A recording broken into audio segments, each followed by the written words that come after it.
नमस्कार भाइयों, अबरार काजी साहब और वसीम भाई, अनुप्रिया जी, सचिन गुप्ता जी। मैं अब आपके प्रश्नों का उत्तर दे रहा हूं जो अभी आप मुझसे कहा था। देखो, सीधी सी बात है, बात सही है। लॉकडाउन ज़रूरी इसलिए था क्योंकि इन्फेक्शन की स्थिति आप सभी लोग देख रहे हैं, किस प्रकार का इन्फेक्शन है, अजीब व गरीब तरह से। सरकार कंट्रोल करने में लगी हुई है। राजस्थान सरकार बहुत ज़्यादा गंभीर है, तो वो कंट्रोल करने में लगी हुई है अपने स्तर से कि संक्रमण कैसे भी करके रोके। इसीलिए ये लॉकडाउन, अस्थायी लॉकडाउन, जनता कर्फ्यू लगाया गया। लेकिन एक बात निकल के सामने इसमें आई है कि खाद्यान्न सामग्री है, रसद सामग्री है, बीड़ी सिगरेट वगैरह, जर्दा गुटखा जो भी है, उन सामग्रियों की दुकानें जितना प्रशासन ने कहा है कि खुलना चाहिए, खुल नहीं पा रही हैं। क्यों नहीं खुल पा रही हैं? क्या रीज़न है? क्या सोच रहे हैं वो लोग? जब प्रशासन ने अनुमति दे दी है कि खाद्यान्न पदार्थ रिलेटेड दुकानें खुलना चाहिए, और फिर दूसरी बात ये है कि ट्रांसपोर्ट तो बंद है ही नहीं, माल तो प्रॉपर आ ही रहा है ना। जब माल प्रॉपर आ रहा है तो फिर माल की कमी कैसे दिखा सकते हैं? तो माल प्रॉपर आ रहा है तो फिर महंगा करके कैसे दिखा सकते हैं, या महंगा करके कैसे ले सकते हैं? ये एक समझ बहुत बड़ी। काजी जी, आपने मुझसे कहा था कि फूटाकोट पे भी यदा कदा 2-3 ही दुकानें खुली रहती हैं। 2-3 नहीं, एक दुकान के लिए बोले थे शायद आप तो, और इंडोन दरबाजे में कोई दुकान नहीं खुली रहती। मैंने आपकी बात के ऊपर बड़ी गंभीरता से सोचा, और गंभीरता से सोचने का रीज़न ये था कि मुझे यकायक याद आया कि रमज़ान का महीना चल रहा है, रोज़े चल रहे हैं, एक चीज़। फिर मुझे याद आया कि नवरात्रा भी चल रही हैं, गुप्ता नवरात्रा हैं, और 1-2 दिन में दशहरा भी है, त्यौहार है, आस्था आध्यात्मिक मान्यताओं का त्यौहार है।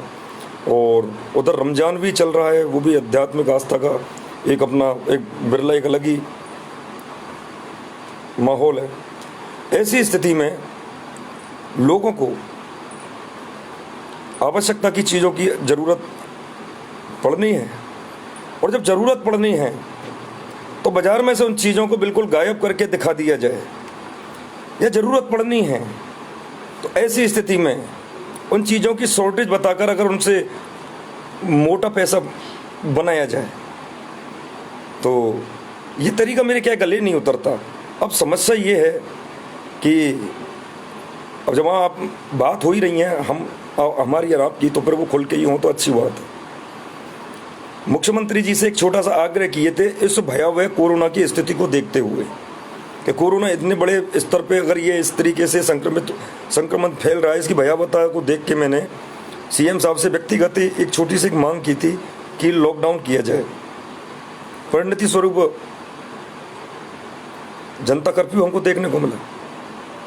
अब वो बहुत सारे लोगों ने फिर सोशल साइट पर मेरी खिंचाई चालू कर दी कि लॉकडाउन गलत हुआ, ये हुआ, फलाना हुआ, ढीका हुआ, और उन्होंने उसका रीज़न भी लिखा।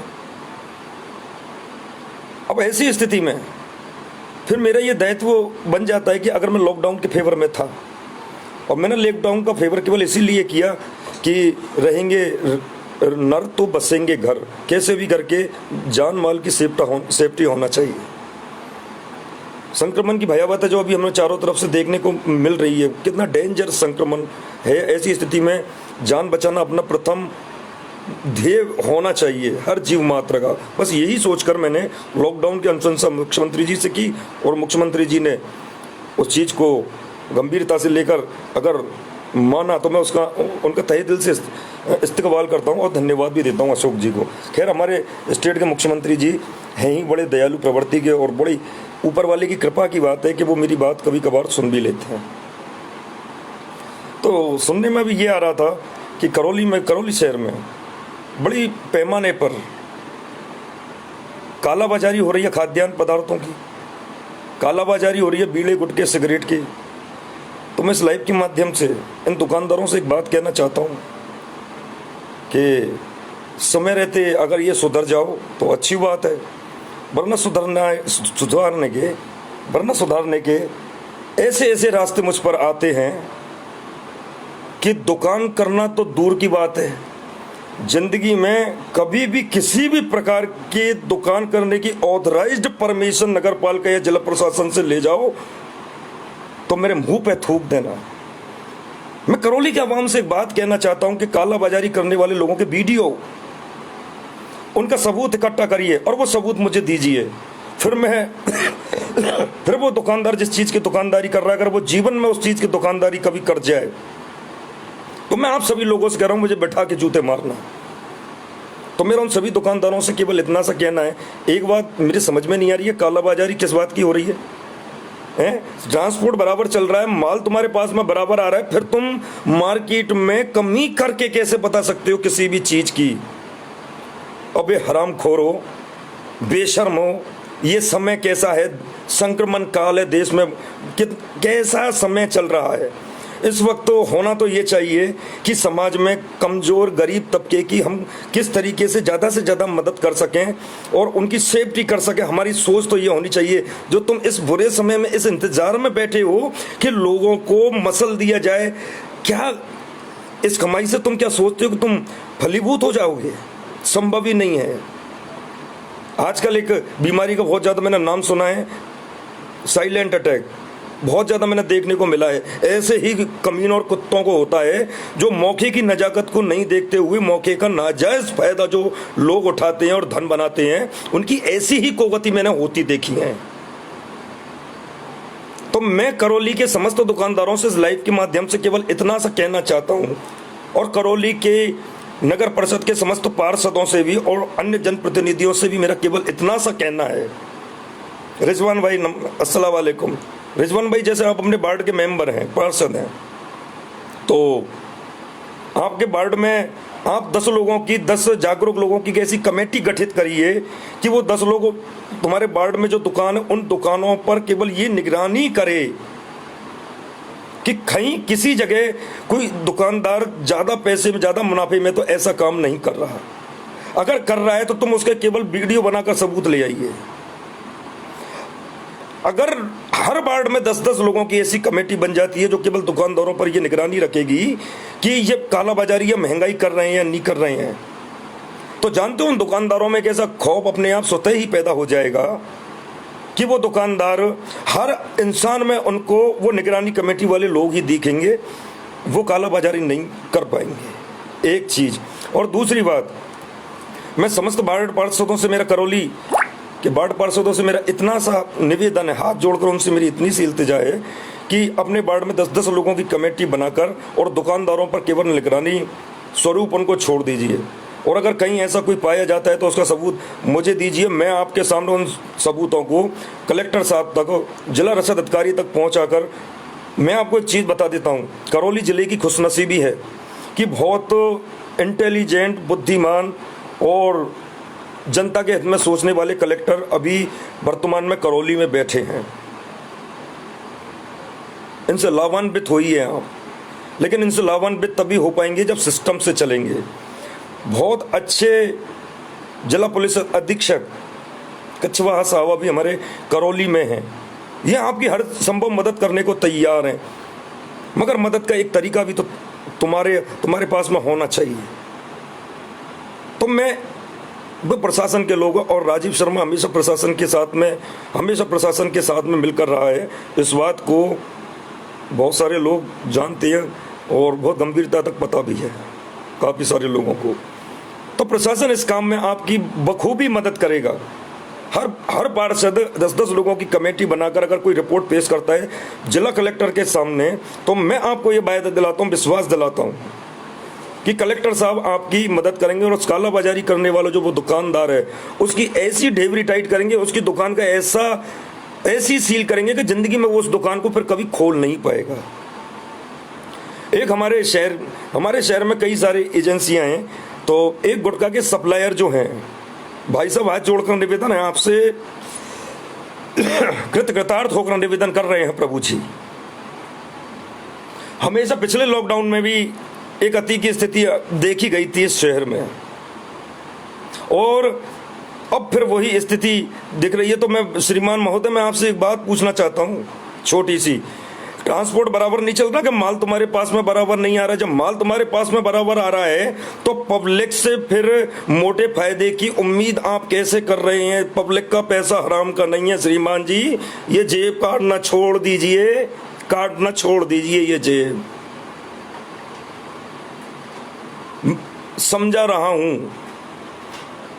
केवल समझा रहा हूं। अभी आपको मेरा मैसेज आप तक पहुंच गया होगा, समझ रहे हैं, क्योंकि बात जब जनता के हित की है ना, तो फिर समझौता कैसे कर सकते हैं? संभव ही नहीं है।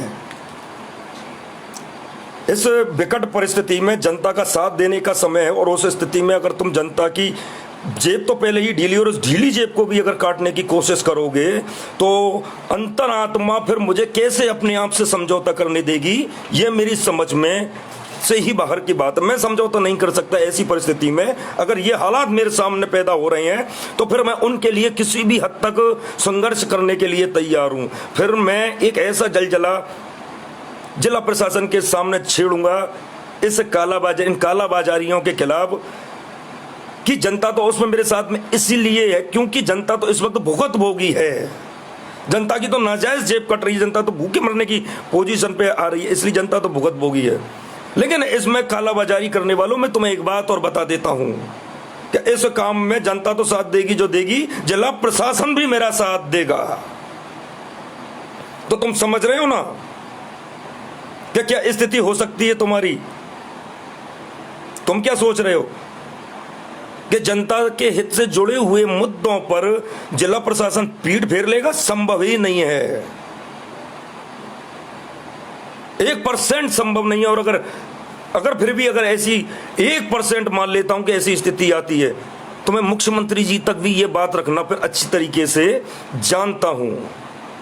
एडमिनिस्ट्रेशन की नॉलेज है थोड़ी बहुत, सिस्टम कैसे चलता है, कहां से चलता है, किन परिस्थितियों में चलता है, किन हालातों में चलता है, और फिर उसके रिजल्ट क्या निकलते हैं।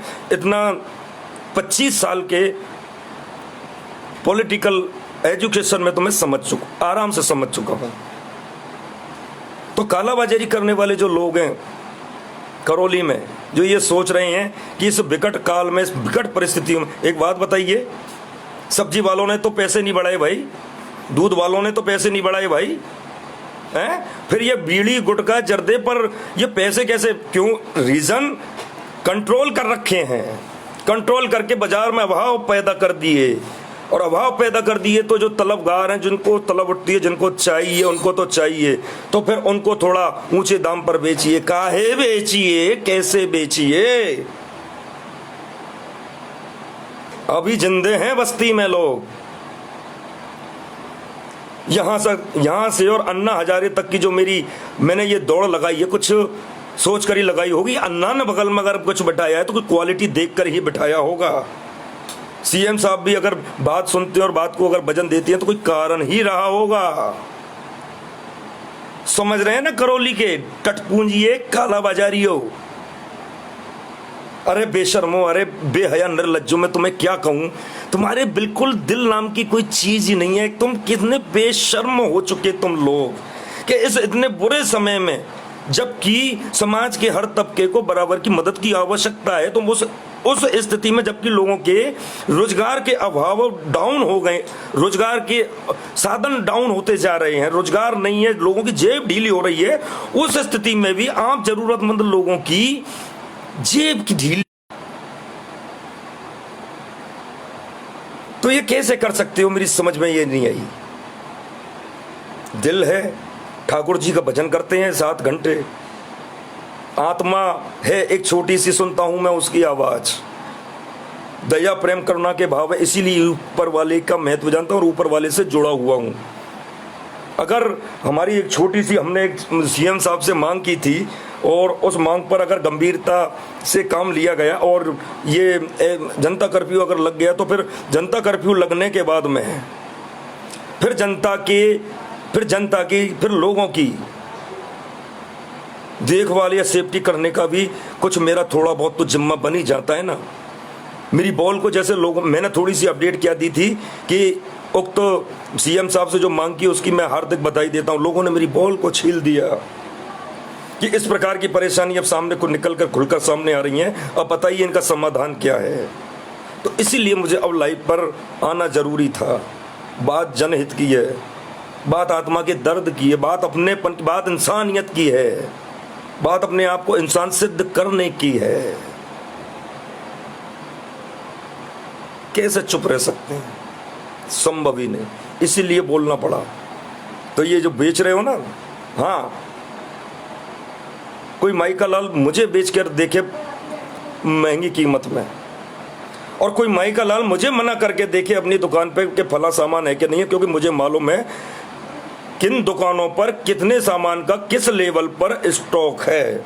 रीजन, ट्रांसपोर्ट चालू है, प्रोडक्शन चालू है, फिर मार्केट में खपत क्यों? Only reason, only one reason, only black marketing. जब खाने पीने की चीजों की दुकान को खोलने का आदेश दिए हैं जिला प्रशासन, तो फिर ये हिंडौन दरवाजे पर या और जगह दुकानें क्यों नहीं खुल रही? तुम क्या सोच रहे हो कि कालाबाजारी कर लोगे? करके दिखाओ, करके दिखाओ, मूंछ खींच के कह रहा हूं, करके दिखाओ। और थोड़ी सी भी मुझे थोड़ा सा एक छोटा सा सबूत भी लगने दो, फिर मैं देखता हूं कि कितनी कालाबाजारी तुम करके दिखा सकते हो। फिर वो देखना मुझे है, इतना सा विश्वास दिलाता हूं। एक बार फिर रिपीट कर रहा हूं कि करौली में जो ये सामानों को जो ऊंचे दाम पर बेचा जा रहा है, समय रहते कंट्रोल में हो जाए, यही उनके लिए अच्छा है। और अगर वो ऐसा करेंगे तो मानवता के हित में काम करेंगे, क्योंकि अभी समाज को सहकारिता की, परोपकारिता की और कनेक्टिविटी की, जुड़ाव की ज़रूरत है। ये जेब काटने की ज़रूरत नहीं है अभी समाज को। अभी अगर ऐसे बुरे समय में अगर आप जेब काटेंगे तो फिर कुछ लोग ऐसे भी बैठे हैं जो इतनी हिम्मत और इतनी ताकत और इतना वजूद और इतना प्रेशर और पावर भी रखते हैं कि वो तुम्हारे पर कतर भी सकते हैं। तो काला बाजारी का कोई प्रोपोगंडा करौली के में ना आए। मेरा क्षेत्र है भाई, मेरा क्षेत्र है। नेशनल लेवल पर लीड करते हैं, कई सारे मैटर में नेशनल लेवल तक हम लीड कर चुके। अब मेरे ही स्थानीय इलाके में अगर ऐसा होगा, कहा क्या मुंह दिखाएंगे बाहर जाकर? संभव ही नहीं है, संभव ही नहीं है। तो कालाबाजारी ना करें, जरूरतमंद लोगों के जितना तुम मदद कर सकते हो ज़्यादा से ज़्यादा मदद करने की चेष्टा करो। और अगर फिर भी कहीं कालाबाजारी हो रही है तो मैंने आपको टेक्निक बता दिए थे अभी, 10 लोगों की, हर वार्ड से 10 लोगों की निगरानी कमेटी बनाए। वो निगरानी कमेटी केवल यही ध्यान रखे कि कहाँ वार्ड में किस दुकान पर क्या कालाबाजारी हुई है, उसका सबूत उठाकर जिला कलेक्टर या जिला रक्षक अधिकारी को आप स्वयं दें, या तो फिर हम उनको उपलब्ध करा देंगे। फिर उनके सामने जो एक्शन होगा आपके सामने, वो एक्शन फिर देखने लायक ही होगा। तो ये अभियान तो करौली में चलेगा, ये गुप्त मिशन एक अभियान चलेगा। लड़के आएंगे दुकान पर सामान लेने, हैं अजनबी अटपटे सामान मांगेंगे और फिर मांगना, फिर देना उनको। कब शॉर्ट में तुम्हारा चुपचाप वीडियो बन जाता है ऊंचे दामों पर बेचते हुए वीडियो का, तुमको मालूम भी नहीं चलेगा। मुझे यही तो चाहिए, इसीलिए तो हर वार्ड में से 10 लोग मुझे चाहिए, इसलिए हर वार्ड पार्षद का मुझे इस काम में सपोर्ट चाहिए, और करौली सभापति महोदय का तो संपूर्ण ही सपोर्ट चाहिए। बात है इस कठिन समय में अपने इंसानियत के मानवीय मूल्यों को सिद्ध करने की। और अगर उन मानवीय मूल्यों को हम अब सिद्ध नहीं कर पाए, या अपने मानव होने की जो धारणा अपने मन में पाले बैठे हैं, अगर हम ओरिजिनलिटी में मानव हैं और वो हम अगर अब ऐसे समय पर सिद्ध नहीं कर पाए, तो वास्तविकता में हम फिर मानव नहीं हैं। तो अगर हम मानव ही हैं तो हमको समझनी होगी इंसानियत की मूल अवधारणाएं अब वर्तमान समय में, इस कठिन समय में, कि कैसे भी करके इंसानियत कैसे बची रहे, दया प्रेम करुणा का भाव कैसे बना रहे, ये हमको अब सोचना है। तो काला बाजारी करने वाले टट्टुओं, समझ जाओ भाई, समझ जाओ, बस इशारा ही समझ जाओ मेरा। तुम समझदार हो, समझ जाओगे, नहीं समझोगे तो हम समझा देंगे, समझाना आता है। हर भाषा में बात करने का हुनर है हमारे अंदर। समझ गए ना। और वो गुटखा व्यापारी से तो मेरा खासकर ये बात का कहना है, प्रभु जी हाथ जोड़कर निवेदन कर रहे हैं आपसे, मान जाइए, आगे आपकी मर्जी।